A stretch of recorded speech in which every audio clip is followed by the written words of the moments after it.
Just one day before his tragic death, Malcolm Jamal Warner made a chilling confession that no one saw coming. In an emotional final moment, he revealed the names of 5 secret lovers, women he said he could never forgive. What did they do to deserve a place on that list? Was it betrayal, heartbreak, or something darker? This isn't just a list.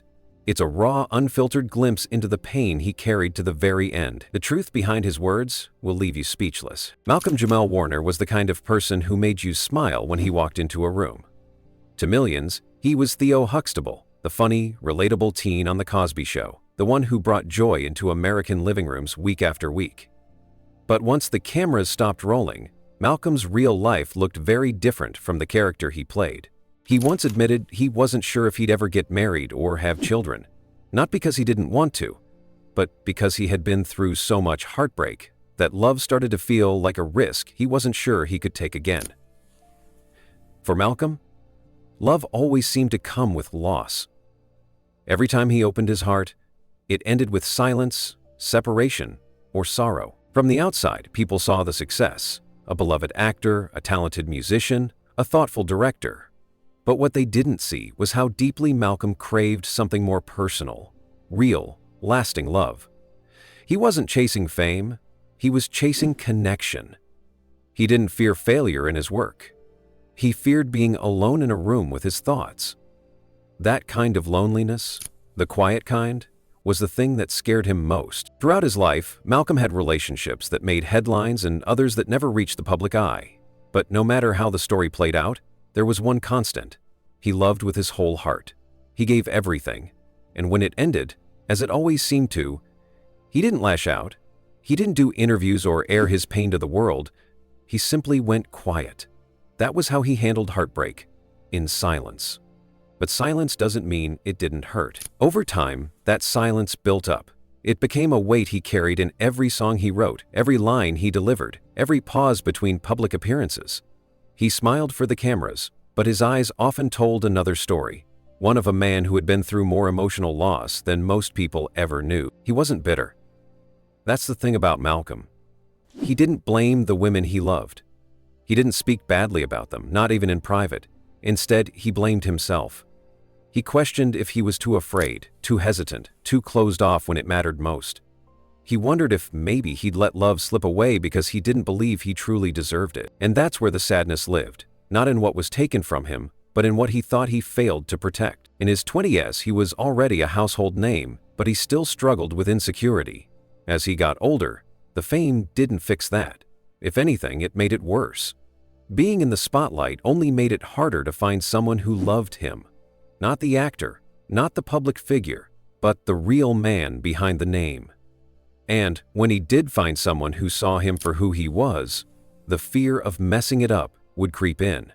That fear became a quiet saboteur, working behind the scenes of every relationship. Malcolm wasn't a man who gave up easily, but over time, he started to believe that maybe true love just wasn't in the cards for him. Still, he never stopped hoping. That's what made his story so human. That despite all the heartbreak, he still believed, deep down, that love might come around again. Maybe not loudly, maybe not perfectly, but in some quiet, unexpected way. When he passed away, people talked about his career, his talent, his legacy. But the real story, the one that mattered most to him, was the one written between the lines. The story of a man who loved deeply, lost painfully, and never truly stopped searching for someone who would stay. Behind all the applause and achievements was a heart that simply wanted to be understood. And in the end, Malcolm Jamal Warner was not just a man who acted on screen. He was a man who lived 1,000 quiet heartbreaks behind it. In the last quiet hours of his life, sitting under warm amber lights in a small room in Costa Rica, Malcolm Jamal Warner did something that surprised even those closest to him. He picked up a pen and wrote down 5 names. No explanations, no context. Just 5 names, women who had once held his heart and, in one way or another, left it broken. These weren't enemies, these weren't people who betrayed him in some dramatic, tabloid-worthy way. They were lovers, partners, people who mattered deeply.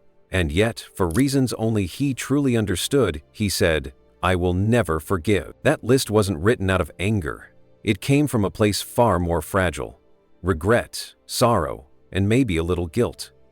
Each name was tied to a chapter in his life, a moment when he gave his heart fully and watched it slip away. The first name on that list was Michelle Thomas. She wasn't just his co-star on The Cosby Show, she was his first real love. It started so sweetly, two young actors falling for each other between takes, their on-screen chemistry turning into something very real. They didn't flaunt it, didn't make headlines, but if you looked closely, you could see it. The way they looked at each other, the way they touched, there was real tenderness there. They were just kids, really, but that love was pure. They were together for years, quietly navigating fame and pressure. Even after they broke up, they stayed close. They still supported each other's careers, still called, still showed up. Then everything changed when Michelle got sick. Stomach cancer, aggressive, fast. Malcolm dropped everything to be by her side. In her final days, she whispered "elephant juice" to him, a private little phrase they shared that sounded like, "I love you," when mouthed. He smiled, whispered it back, and held her hand as she passed away. Malcolm never got over it. How could he? She wasn't just a girlfriend. She was his first.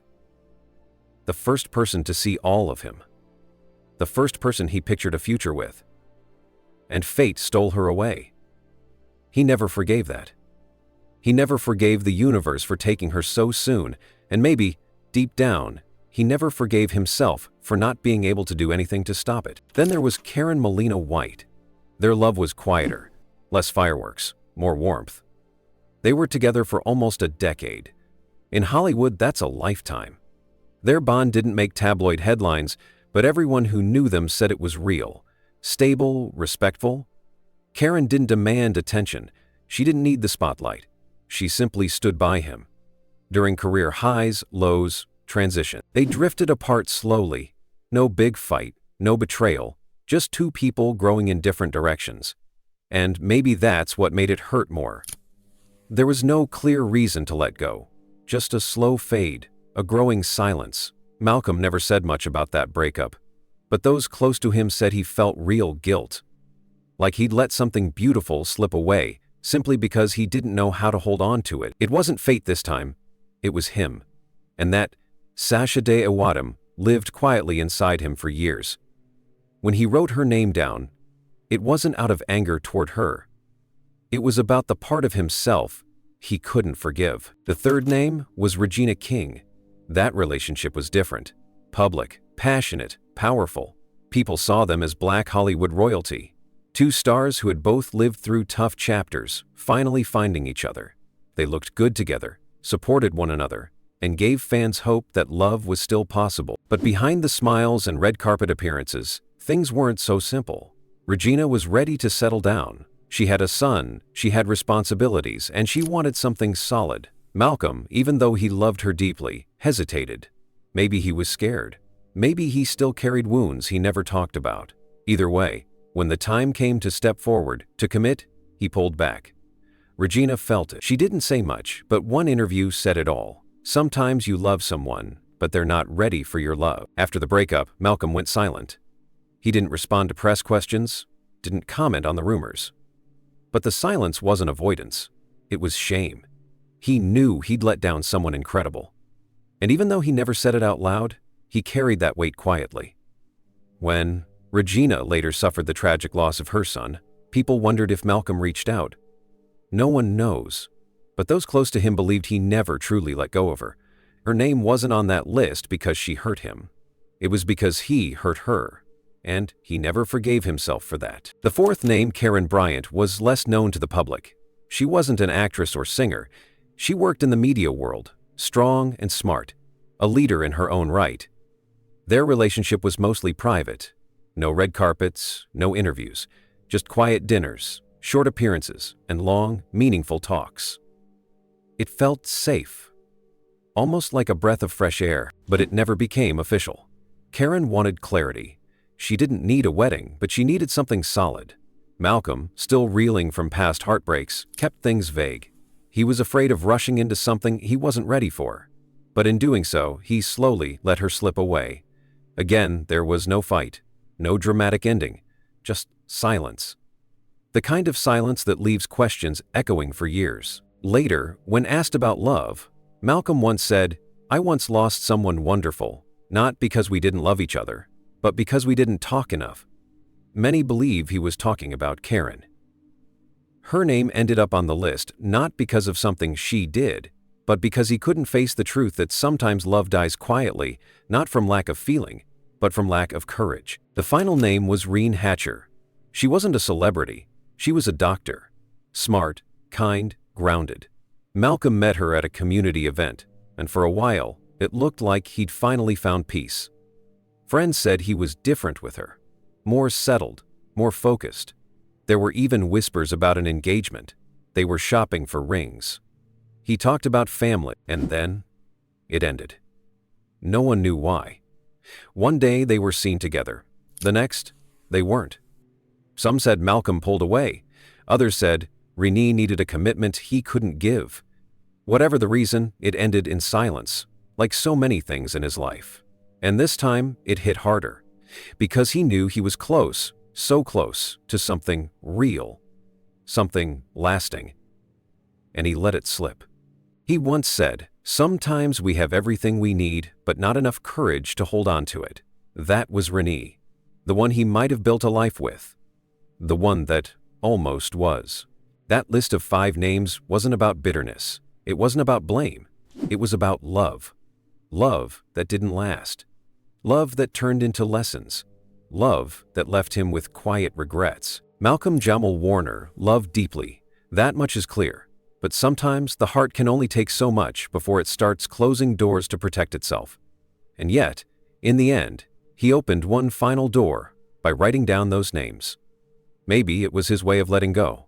Or maybe it was his way of finally saying, "I remember, and I still feel it." In the final years of his life, Malcolm Jamal Warner wasn't the same man the world had watched grow up on TV. He wasn't the young star, the teenage icon, or the romantic lead. He had grown into something much quieter, a thoughtful older man who had seen more heartbreak than most people ever knew. He had lived through fame, love, and loss. He had built a career, found purpose in his art, become a father, and yet something still lingered in the background, something, or someone, that the public never got to see. Among the 5 names he wrote down before his death, there was a 6th story. A story that didn't make headlines. A love that never showed up in red carpet photos. A woman whose name was never confirmed, who never gave an interview, who never posted about Malcolm, and who, for some reason, never left his heart. Those closest to Malcolm called her the woman in the shadows. No one really knew how they met. Some say it was at a book launch. Others heard it was through a mutual friend in the film and arts community. She wasn't famous, she wasn't looking for attention, she wasn't part of Hollywood. What people do agree on is that she was smart, creative, and calm. The kind of woman who didn't need to speak loudly to be heard. Some said she was a writer. Others believed she worked as an editor. Maybe it doesn't really matter. What mattered to Malcolm was how she made him feel. She made him feel safe. For a man who had loved under the microscope of fame for so long, that safety was rare. With her, there were no cameras, no pressure, no expectations. He didn't have to perform. He didn't have to explain who he was. He could just be Malcolm. Not Theo, not the celebrity, not the musician or director. Just a man who wanted to be loved quietly. Their time together wasn't long. It wasn't full of drama or big romantic moments. It was simple. But sometimes, the simplest loves are the ones that cut the deepest. He never spoke about her in interviews, never brought her to premieres, never posted her photo. But his friends noticed the difference in him. He smiled more. He checked his phone with that soft look people get when they're waiting for someone special to text back. He left parties early to make late-night phone calls. He showed up to events looking less tired, more present. And then, just as quietly as she appeared, she was gone. No one really knows why. Maybe she left, maybe he pulled away. Maybe, once again, silence stood in the way. Whatever happened, it ended without a word to the public.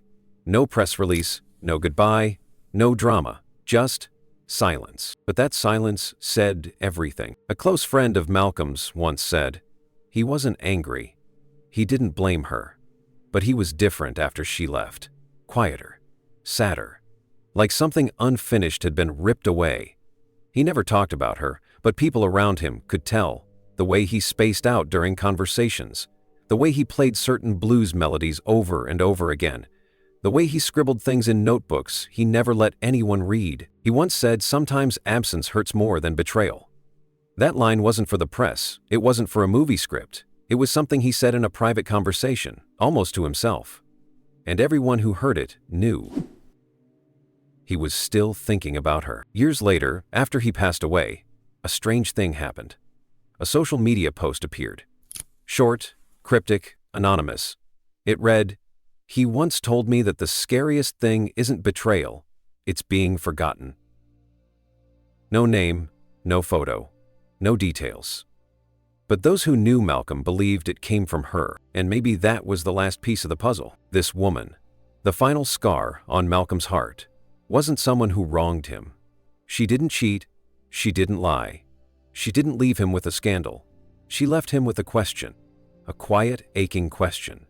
Could this have been the one? It wasn't a question he could answer, and maybe that's what haunted him the most. She wasn't a closed chapter.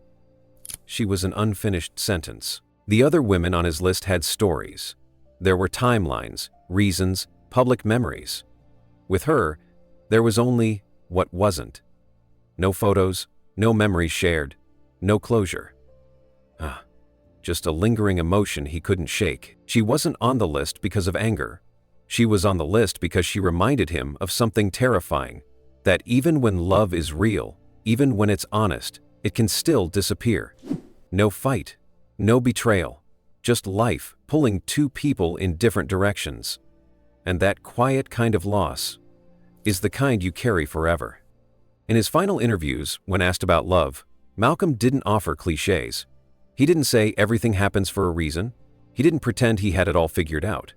He once said, "You can live an entire life surrounded by people and still go to bed every night wondering if someone, somewhere, was meant to stay, but didn't." That's who she was. The woman in the shadows didn't break his heart in a loud way. She broke it by slipping through his fingers before either of them realized how much it would hurt. She didn't hurt him maliciously. She just left a space, a gap that never got filled. Not by fame, not by family, not even by time. In the end, Malcolm Jamal Warner didn't name her publicly, but he felt her absence deeply. And in that absence lived all the things he didn't get to say, all the things he wanted to become, and all the parts of him that still believed in love, even after everything. And of course, she was his final what if, his quiet ache, his last lesson. And that's why she was on the list, not because of what she did, but because of what they almost had. Because some people don't leave with anger. They leave with silence. And sometimes, silence is the loudest heartbreak of all. When people talk about Malcolm Jamal Warner, they usually start with The Cosby Show. That's where most of the world met him. The young, quick-witted Theo Huxtable who made millions laugh and feel something real. For years, Malcolm was seen as the face of a new generation of black talent in Hollywood. He was charming, gifted, and carried a certain warmth that made audiences feel like they knew him. But the truth is, most people didn't really know him. Not the real him. What they saw was just the surface. The red carpet photos, the TV roles, the music, the interviews. But behind the curtain, behind all the professional success, was a man whose real story had nothing to do with fame. It was a story about love, about longing, about everything he gave and everything he lost. And perhaps most of all, about the silence he chose to live with. Love shaped Malcolm's life more than any role he ever played. He wasn't someone who took relationships lightly. When he loved, he gave everything. He wasn't afraid to feel. He just didn't know how to speak the pain out loud when it all fell apart. And that silence, that deep, heavy silence, followed him everywhere. Over the years, he had relationships that left deep marks on him.